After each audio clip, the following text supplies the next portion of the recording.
got their start. This is My First Job, hosted by Mike Wood, only on the Purple Acorn Network. Hey everybody, welcome back to another edition of My First Job, where you guessed it, we talk about people's first jobs and their career journeys and kind of ask them for some advice for today's workplace and what they kind of see coming in the future. So I'm very happy today to be joined by Mary Faulkner, one of my friends in the HR tech industry. Mary is a principal at IAHR, but I've known her for many years. And Mary, welcome to the show. Do you want to introduce yourself for a quick second? Hi, everybody. Thanks, Mike, for having me. It's good to see you again, as always. So, yes, I am a principal with IA. We are a firm that does advisory work for businesses going through transformation. So, while HR tends to be our largest customer, we do an awful lot of work with finance and IT as well, and other parts of the business. So, I'm happy to be here and can't wait to tell you about my first job because I really liked it. Yes, and you are constantly on the road at various different crazy locations around the country, but we'll get to that. But I'd like to start things off. Let's talk about that first job. What was your first experience with the working world? So my very first job that I had, fun fact, I never once babysat. I was never a babysitter. It's probably a good thing. People don't trust me with their children half the time. But my first actual job was I was a projectionist at a movie theater. Awesome. I started as an usher. This was when I was like 15 and a half, 16, when you were allowed to start working. And it was at an AMC Southbridge 8 theater in Littleton, Colorado. And I started as an usher. I was an usher for a little while. I thought my feet were going to fall off the first day. Got better shoes after that day. But I got to be a projectionist, which was fantastic. So I got to build up the prints, tear down the prints. This was well before digital, everyone. So got to do the tape thing and didn't have to switch the reels. We had the big platter projectors, but I had to flip the lenses. So we would go from like the small to the wide screen, and it was great. I replaced bulbs and everything. I was there for probably about a year and a half. And it was fantastic. Do you remember some of the movies that were out that you were working with? Yeah. Oh yeah. So Transformers, Terminator 2 was a big one. Nice. Silence of the Lambs, because I remember it was my first or second day as so when you were a projectionist, you were a supervisor, you wore the fancy red polyester vests as opposed to the black polyester vests. And I had somebody want to complain about the fact that we were showing Silence of the Lambs. So I stood there, I was 16, getting a lecture from two adults explaining why it's a terrible movie and how dare we show it. And my only response was, I was like, I understand that you didn't enjoy it, and we're going to go ahead and refund you your ticket and maybe just not buy tickets next time. We're not letting visuals in. You're gonna get that with that type of movie. Yeah. One of the other things that I got to do. So, Flatliners, the original Flatliners was one of the movies. Dances with Wolves. I saw the end of Dances with Wolves way too many times. But one of my roles was you had to do tech screenings. So when you got the prints, so one of the things this is more than you needed to know about movie theaters, but no, I'm curious because all I know is people go in and press a button now. They don't really. Yeah, it's very digital now. So we made our money on concession, not on the movie itself. So that's why the concession prices are so high. But the prints were really expensive. So you would get fined if the prints had any kind of damage after they left your theater. So when the prints came in, they would come in the big canisters. So we'd get like 4 or 5 canisters, depending on how big it was. And you'd build up the print onto the platter. But then you had to do a tech screening. And you would note where there was any gate scratches, ladder scratches, damage to the soundtrack, any of that kind of stuff. So you'd have the form, you'd fill it out. So it's like renting a car. You have to pretty much. Walk around the print, make sure it looks okay, all that kind of stuff. So it was cool though, because then we would host kind of tech screenings with some of the employees too, to say, yeah, we got to do a tech screen of this movie, you want to sit in, type of thing. So it was what I loved about it was work that I never would do. It was very mechanical in a lot of ways. So yeah, there was like the supervising and checking out the concession and all that kind of stuff and dealing with customers, but it was also like very hands-on, using tools, maintaining, machinery. And I thought that was just really cool because I wasn't getting a chance to do that as a 16-year-old girl in Littleton, Colorado. Now, as like a kid, I think, one of the things that helps make you an adult is getting yelled at by real adults and having to deal with uh, people complaining when there's absolutely nothing that you can do and there's no real solution. They just want to complain. Now, did anybody help you with this? Did anybody give you any like tips on how to deal with angry people? I mean, you learn from example, right? You would see if, and we, our theater managers were great. They were fantastic people. They were really nice. Even though we were, part-time teenage kids that come and go, they took a real interest in everybody's lives, like just like, what do you need? What's going on in your life? That sort of thing. So if we needed to escalate, they had our back, which was great. So we knew that we could always call Julie and be like, hey, this person's being kind of a pill. Can you That's come good. here and help me out? That type of thing. The biggest thing that they said is just don't argue, in certain situations. Now there's a time and a place where you take a stand. Yep. In a movie theater where somebody's just complaining about the price of milk duds, that's not really something that I'm going to fight with. Is, the most I would say is like, you're right. It can be really high. I get it. Prices get set by corporate. If I had my way, you'd get them for free. And I understand, but thank you for the feedback. That's all you can really do. It's like arguing with people online. You're never going to get anywhere. People just want to argue sometimes. And But if somebody came up to me and said this concession person was, a bitch and I want her gone, and I know I saw that interaction and being really, really, that customer was really rude, 100% I would back the employee. And I had the backing of my managers to say, I understand you feel you had a bad experience, but I witnessed the interaction and frankly, you're welcome to leave. that's awesome. I commend you for that. I think there's a lot of people in customer service right now that don't have that, that they just are expendable. And so if someone complains enough, they're gone. Now I want to talk about, so you're obviously still not at a movie theater, I know. but you have maintained your love of movies. I know you go, but when you were in high school and kind of thinking about going to college, what were you thinking about doing? Oh, Lord. So I was one of those people who didn't plan well, honestly. I was just trying to get through. So I've talked about this before because I think careers for your listeners out there, there's a lot of pressure to plan your career entirely. So when I look back at what I really wanted to do, there's two things. I wanted to be a stunt car driver.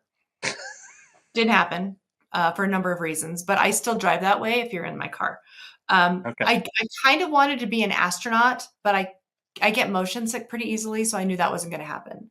And then the third thing I wanted to do was do special effects. So two of those things are tied to physics. So I was like, I'm going to go be a physics major. I'm going to go into physics. That's what I'm going to look. I'm going to do something in science.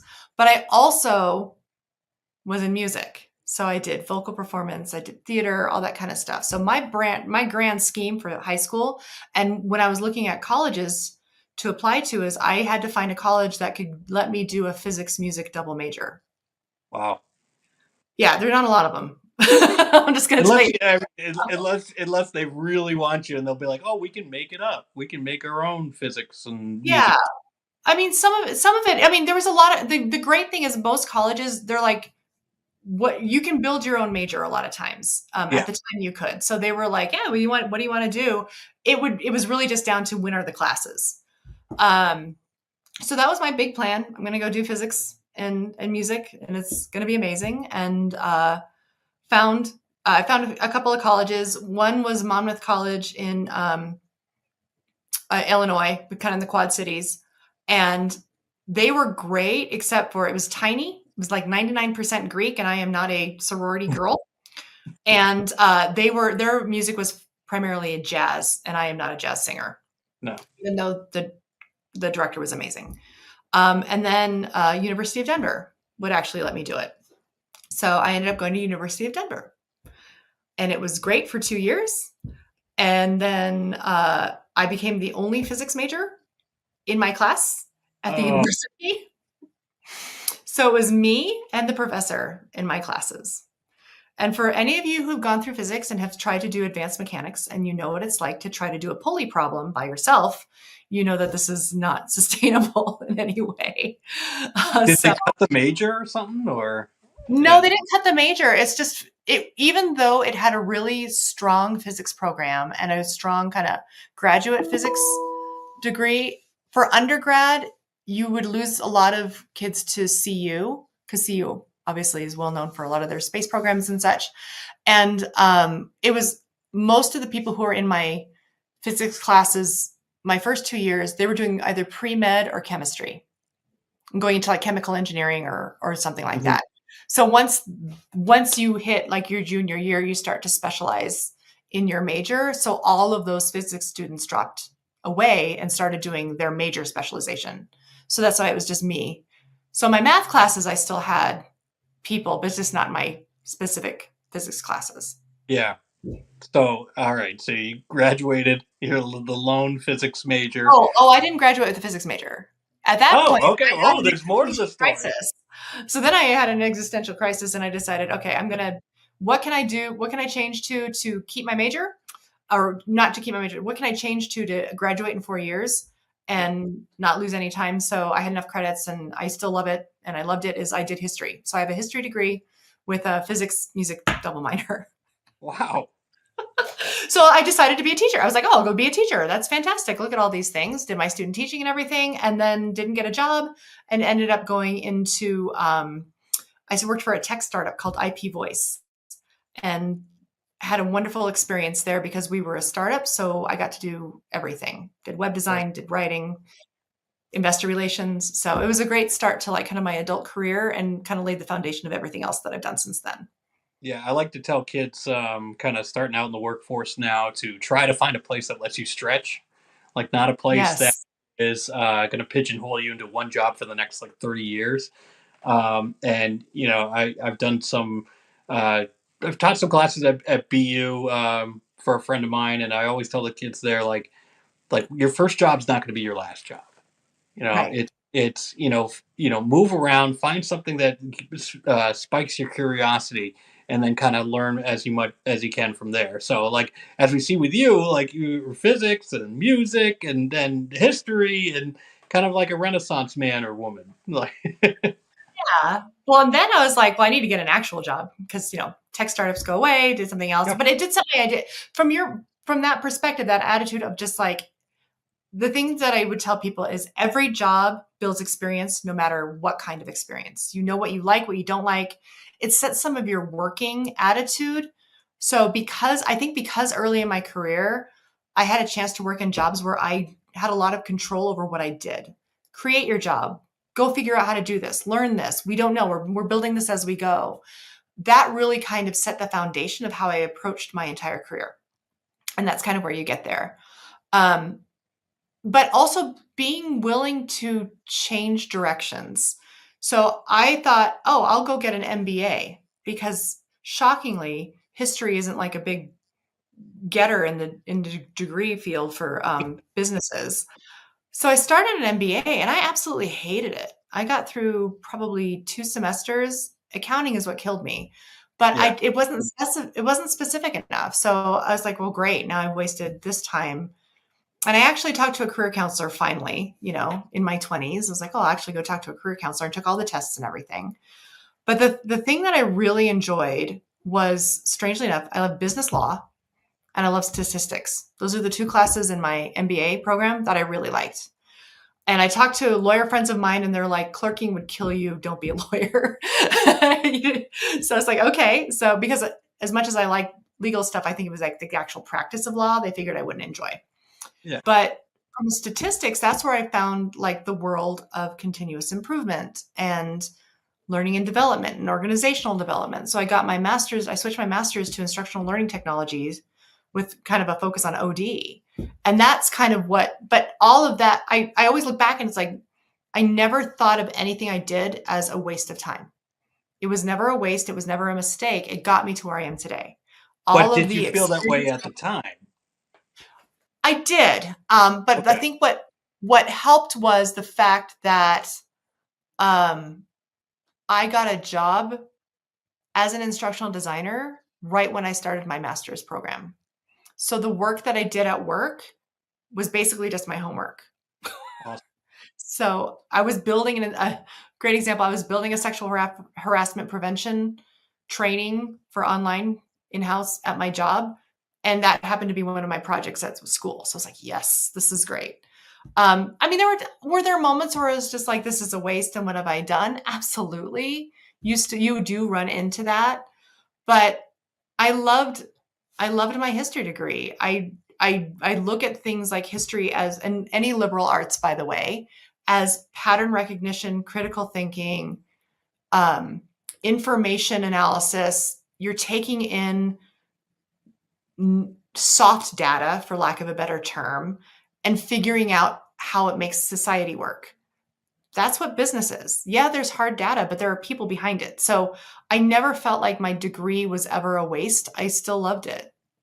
And you ended up building out a variety of skill sets that sets you apart from other people, right? So uh, I think, you know, I try to tell people the most interesting people I know don't know what they're going to do with the rest of their lives. Like, I don't, I never could understand getting a question in an interview like, where do you see yourself 10 years from now, or even 5 years from now? Like, I don't know what's going to happen. It just like when we used to talk about, are we ready for the 2020 workforce or the 2020 workplace? And then COVID hits and nobody was ready. So it's like, Right.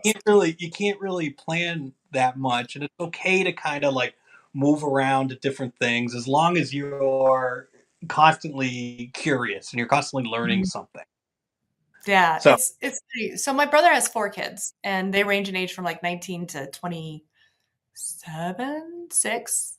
Anyway, they're in their 20s. And it's been interesting to watch them as they kind of go through school and make decisions. I feel like I'm gonna sound like an old person, kids today, but kids today feel like more of a pressure to have their lives planned out.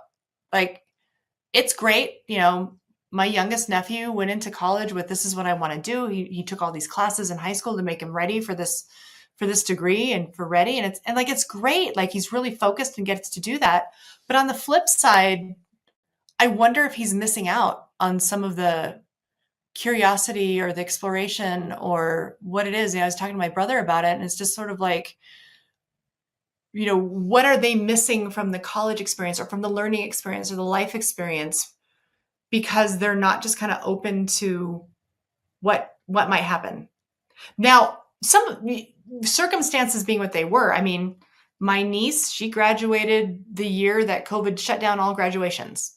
So she had to pivot anyway. She just had to figure out, get used to disappointment, roll with it, make it work. So I think that actually has made her ready for life. She's graduating from college next May with a marine science degree. Yay, Kara.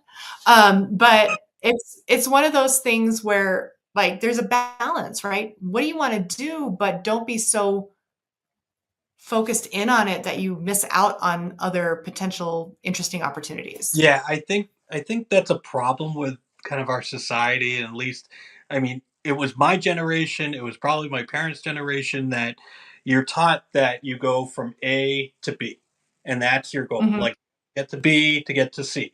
And then you go up those ladders, and my dad worked at a company for 50 years. He worked at one company, and so he has, I try to talk to him about work, and he has no idea of what you know people go through nowadays with job hopping and whatnot. But I feel like you don't really get a chance to explore a lot of different things unless you're doing it on your own through different clubs, or you're in college and you start kind of moving around. I think kids need to know nowadays that it's okay to jump around, that it's okay Hmm. to know exactly what you want to do for the next 20 years. And to just kind of live in the moment. And it's tough with all the social media out there and the people patting themselves on the back nonstop. I'm thrilled to announce I'm at this position, or I got this promotion, and you can constantly feel like you're behind. Hmm. But I think, the more that we allow our people to grow within their current job, the better off we're going to be. Yeah, and just give them the opportunity to try different things. I've never, I mean, I think the longest I've stayed anywhere is about 6.5 years, any company. We keep joking at IA. I keep saying just like, come in on 6. There's a deadline, people. We joke Yeah. because I love my job. But I think it's because once I did what I wanted to do around like, because I always ended up building or changing or transforming something or optimizing something. Once I was done, I was kind of done. Like I didn't want to maintain. And I think that mindset from my first kind of big kid job at IP Voice built that in of just like, what's next? And what's the opportunity that's going to be next? And the other piece of it too is, I come from an era where the recession hit. I've been laid off 4 times in my career, and like I had 3 in a row. It was just like boom, boom, boom of just like reorg, company failed, company Hey, was moving.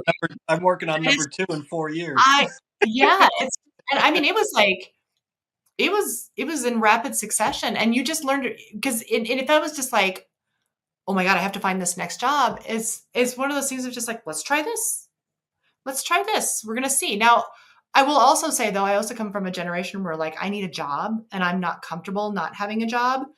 But there's that thing of like it's okay to take a safety job until you find the dream job or whatever it might be, or be open to a lateral move because it's going to set you up for a new career somewhere else, or maybe I take a step back to take a step forward. There's all these different things of like it's just a mindset that you have to put in there to it's just not gonna be handed to you is a big piece of it. And I was talking to some leaders this past week, and you're hearing the things of like kids are coming out of college and they're shocked that they're not promoted within 3 months or they're not. It's like, well, keep in mind though that there's been a lot of opportunities in the past where people did move up quickly, and we're not in that era right now, or the world of work is changing enough that we can't even tell you what your career path is anymore because jobs are changing. So what are you doing to build out your skill set, build out your curiosity, and keeping your eyes open for what that next big thing could be? And for a lot of people lately, it's been starting my own company or starting my own consultancy or building an environment in which I can do my best work and not be tied to something that could limit me in the future. So it's just been really interesting to see how that all evolves. And I do think that there comes a time in your career, because I've been talking to a lot of people. So I'm 50. I've talked to a lot of people kind of around my age where we're all just like, yeah, no, I'm not really interested in that CHRO job anymore. I want to make enough money to live my life and do really interesting work. Title, it just like there comes a point where everybody is just kind of like, I'm not chasing the dream anymore. I'm not chasing the title. I'm just chasing what makes sense to me. And I don't think that's generational, honestly. I think it's just sort of like, what are your life circumstances that are getting you to that point? Yeah, so I will let you know that I accepted a long-term substitute teacher position at my local district for the next month. And on one hand, I'm looking to get back in the HR tech space at a full-time job, but there's not really much that's out there right now, and things are kind of tough. So Mhm. I'm going to take something that I find interesting that, who knows where that's going to lead up. So I'll have plenty of substitute teaching stories for you in the future. But we're coming up on time. So I want people to know, where can they find you? Like, where are you online? The best place to find me consistently is probably LinkedIn. You find me there, Mary Faulkner. Very, very hard to do. I'm on Threads. I'm on Blue Sky. I still have my Twitter account. Sorry, I'm not Twitter/X. I'm still on No, there, not as get often rid of as I it. used to be. So you can find me. But yeah, you can find me on all of them. I don't remember. I think I'm M Faulkner 43 on Threads and MK Faulkner 43 on, no, other way. I don't know. Just look for Mary Faulkner. This is terrible. Oh my gosh, I should have looked that up. What are my Yeah, what if are you my want to look her up on X, get off of X. It's garbage. So find her on someplace else. Yeah, I'm not loving it, but yeah, you can find me most consistently on LinkedIn. LinkedIn, and you're writing a lot and doing I a do lot write with a lot. Yes. art. So thank you, Mary. It's been wonderful having you back on a show from our old days of doing some podcasts together. Thanks again for doing this, and I look forward to seeing you in person at some point. Gonna